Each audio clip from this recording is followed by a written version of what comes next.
sou um tipo que gosta de trabalhar e gosta que o seu trabalho produza resultados e que esses resultados tenham consequências na melhoria da vida das pessoas. E a política é exatamente isso, e portanto era perfeitamente natural que eu viesse a ter preocupações ao nível político. Aliás, também, sendo militante de um partido há tantos anos, mais natural ainda seria. De qualquer forma, fazendo aqui uma retrospectiva, a minha primeira passagem pela política local aconteceu com o Dr. Mário Videira Lopes. Eu fui deputado municipal, eleito em listas do Partido Socialista, na altura do Dr. Mário Videira. Foi uma altura excepcional para Mangualde, de condições excelentes. Foi a altura em que foi aprovada a Lei das Finanças Locais, em que as autarquias começaram a dispor de verbas próprias e Mangualde teve nessa altura um crescimento estrondoso e também por via do grande desenvolvimento do país, que o país todo tinha. Foi a época de ouro, por exemplo, dos têxteis, em que o nosso tecido empresarial em Mangualde cresceu exponencialmente. A própria metalomecânica, nessa altura nós tínhamos a Lusofapa, por exemplo, a funcionar, tínhamos uma série de empresas aí. Foi uma altura de ouro. E, portanto, a minha primeira passagem pela política fez-se como deputado municipal independente, eleito em listas partidárias, da qual depois vim abandonar na sequência de ter percebido que havia coisas que não eram como eu pensava. Afastei-me, passei uns anos de interregno e depois vim a ser mais tarde convidado pelo PSD para encabeçar a lista da Câmara nas eleições de 1993. Aceitei, concorri, levei uma banhada do Dr. Mário Videira, exatamente. Era um adversário com peso, com grande capacidade, como toda a gente reconhece, e eu próprio. Pronto, mas nessa altura eu fiquei vereador da oposição, fiquei vereador com o estatuto de vereador da oposição, e vem daí a minha ligação às elites da Câmara Municipal, porque comecei a pertencer à Câmara Municipal como vereador de sessão, e aprendi muito nessa altura. Em 2001, salvo erro, exatamente, em 2001 voltei a integrar a lista de candidatos e nesse ano, até um bocado inesperadamente, acabei por entrar, porque o PSD em coligação acabou por meter 5 vereadores e eu que era o quinto que estava ali desparrenado, acabei por entrar, estava na Câmara e depois com certeza em que área é que eu iria trabalhar na Câmara. Depois claro que teria que ser na área da educação e portanto é assim que eu surjo como vereador da educação.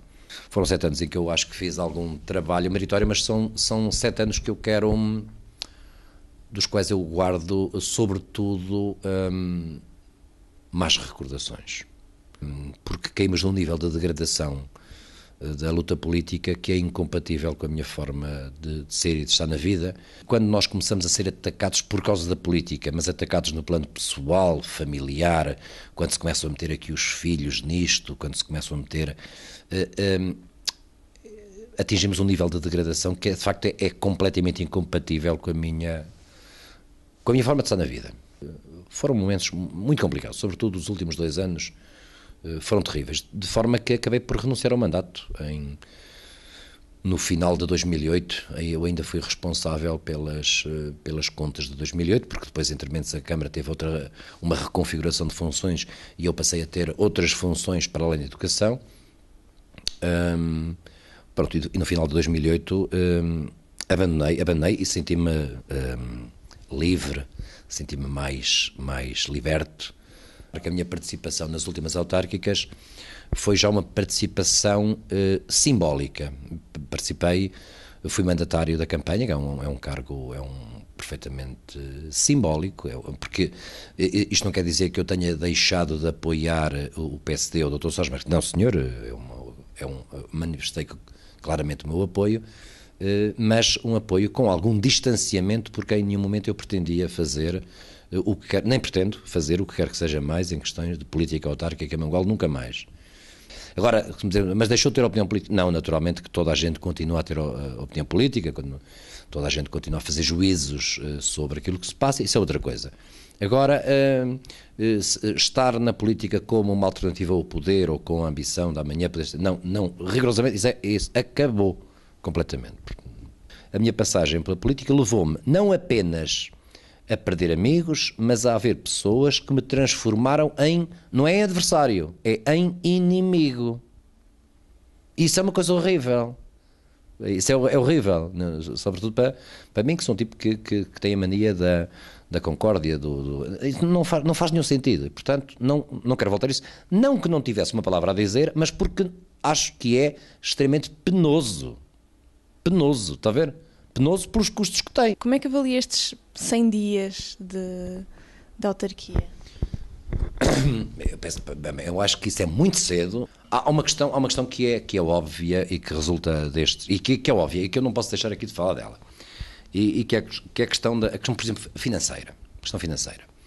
Repare, nós durante os últimos anos assistimos a um epíteto constante, a um brandir permanente do argumento da falência da autarquia, a situação escabrosa das finanças autárquicas. E há uma nota que agora, olha, uma que sai direta desta apreciação que agora me propôs dos 100 dias, e que tem a ver, afinal, a situação não era assim tão dramática como parecia. E sob esse ponto de vista, me parece que a atuação da equipe do Dr. José tem sido positiva. E tem sido positiva exatamente ao demonstrar que a situação não era assim tão negativa. E repare, posso dar aqui um exemplo claro: a aquisição a aquisição do edifício dos bombeiros, por exemplo. Bom, por mais engenharia financeira que possa ali haver, há um investimento de 370 mil euros, paguem-se agora, paguem-se depois. A engenharia financeira que possa servir para pagar aquilo, poderia amanhã servir para outra coisa, porque é sempre assim. Ouvi dizer, atenção, com toda a reserva, com todo o direito de reserva, mas deram-me como certo que também o antigo edifício do cinema iria ser objeto de aquisição, não sei se é ou não. Ou seja, sob esse ponto de vista, eu penso que o mandato está a ser positivo do ponto de vista que a mim pessoalmente, não é? Me diz mais respeito. Porquê? Bom, afinal, a Câmara Municipal ainda tinha condições para se poder abalançar nestas questões. Eu não estou a ser irónico, estou mesmo a dizer, não, então se há condições para avançar com este tipo de investimentos é porque a situação da Câmara permite investimentos. Portanto, se eu tivesse que... É muito cedo para fazer um balanço, mas se tivesse que optar, se fosse colocado aqui na situação de optar, eu teria que dizer que os aspectos positivos são maiores, quanto mais não fosse por este aspecto que eu aqui estou a referir. Eu, se fosse Presidente da Câmara, era um desastre, mas era mesmo um desastre. Era desastroso. Era mesmo um desastre. Não, mas isso não faz parte minimamente... Nada.